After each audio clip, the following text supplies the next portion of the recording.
Alright, strange happening. Rambling with my tea. It's early here Monday morning. I hadn't done one of these in a while, so I thought I'd just up to speed on what's happening. Still doing the mentorship with Phil Gruber. I've printed out a lot of materials in all these binders. I still have more binders available, so I'm still getting materials together. This is all like homework kind of stuff. Um, yeah, so this is pretty, seems like high level stuff to me anyway, because I'm not familiar with it. It's just a lot of stuff to learn. And I'm really glad he's going over the basics a lot because that's really what I need is some basic stuff. A lot of it is mental images in your mind, and since it's on paper, it's two dimensional. It's funny. Last night, the final thing before we ended the session last night, the little mentor session last night, I finally asked a question. It's like, may I ask you a question? You know, it's like I was having trouble with these two-dimensional images, these shapes and things to picture in your mind as you're doing these different things, these shapes, and everything's coming out in three-dimensional with me. Even very basic shapes are coming out three-dimensional. And I couldn't, I was having issues making them two-dimensional. And so I brought it up to him. I said, I want to learn the right way, make sure I'm doing it right. And he mentioned that it is really needs to be in the three-dimensional way. That is the way to go. And he was just seeing if I was going to get there eventually to be able to see it and feel it myself, and which apparently I did, I guess. So that makes things a lot easier for me being in three-dimensional shapes instead of just two-dimensional flat pieces of paper images in my mind. So the three-dimensional shapes is going to make it a lot easier for me, so I don't have to worry about that. Because I was even the very first day, some of the shapes that he was coming up with, it was all three-dimensional for me and not two-dimensional, and I didn't know if I was doing things right or wrong. So apparently it's right. So yay. Hmm. Still attending as many of the Cosmic Consciousness Zoom meetings, the Wednesday night experiencers Zoom meetings, the Toronto Experiencers group from Canada. I'm still getting, I'm only attending by 50% of those because it seems like the other half of the time I'm down at the Pink House and I can't stream down there. So I'm making the ones that I can. There is another one tonight for Cosmic Consciousness, and Phil's actually going to be introducing Alan Steinfeld tonight uh, as a special guest speaker in the Zoom meeting. So that'll be nice. Let's see. So they're going over pretty well. Oh, the last Cosmic Consciousness kind of walk-in Zoom meeting, the guest speaker was Jacqueline Smith, who's pretty awesome. Mm. She said something in there I wanted to jump all over. She, she's talking about her experiences, alien spacecraft, all this kind of thing. And one thing she said that really, I was just like, oh, I know what she's talking about. I know exactly what she's talking about. She mentioned that for it's like a type of language, symbols, a type of symbol, it's golden glowing kind of symbols, um, representing. It's not just a single word. It's thoughts. It's different things that these symbols represent, and then you can have multiple symbols like characters in the alphabet, A B C D, all these, but these are different. Each character can represent a whole thought. Each character represents a whole level of thought. So this is next one. And if you overlay them, since they're transparent, these symbols like transparent gold glowing, when you overlay, you see both of them at the same time, and it creates a different character, which changes the meaning. And as they overlap, different characters overlap, it changes the meaning in different thoughts and I don't know, different waveforms maybe. She didn't say that. That's me saying that, but that's what it feels like to me.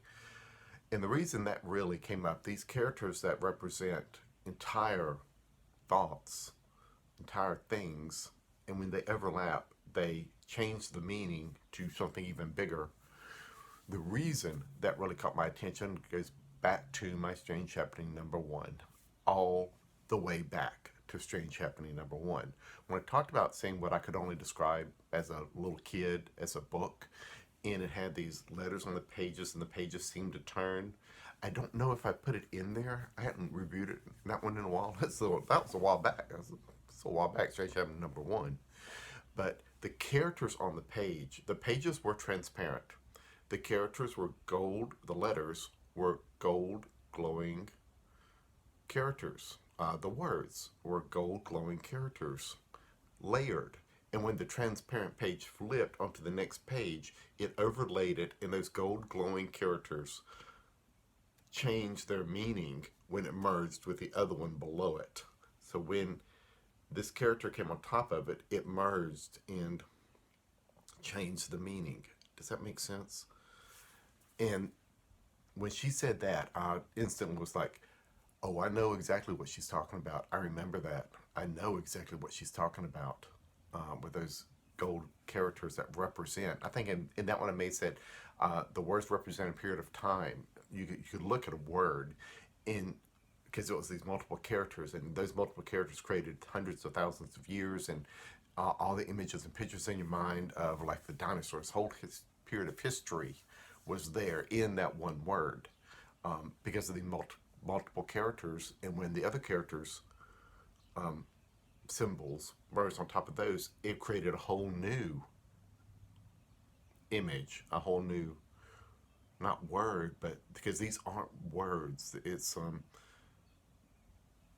whole thought, a whole series of images and pictures, a whole series of thoughts that go along with that character. Series of thoughts, yeah, because it's not just one thing. A single character means many things all together. So when she said that, I was like, yeah, oh, I get that. Yeah, I know exactly what you're saying on that one. And also, it was like that with the God, I don't even remember which one that was.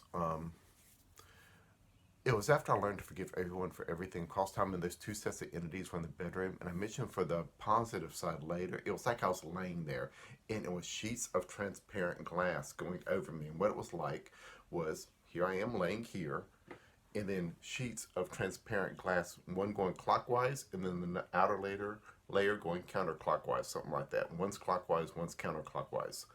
But these weren't solid sheets of glass. They were transparent, glowing gold, with cutouts in them of characters, of different characters cut out into the glass. And as they would rotate and merge, each character overlapped the other character.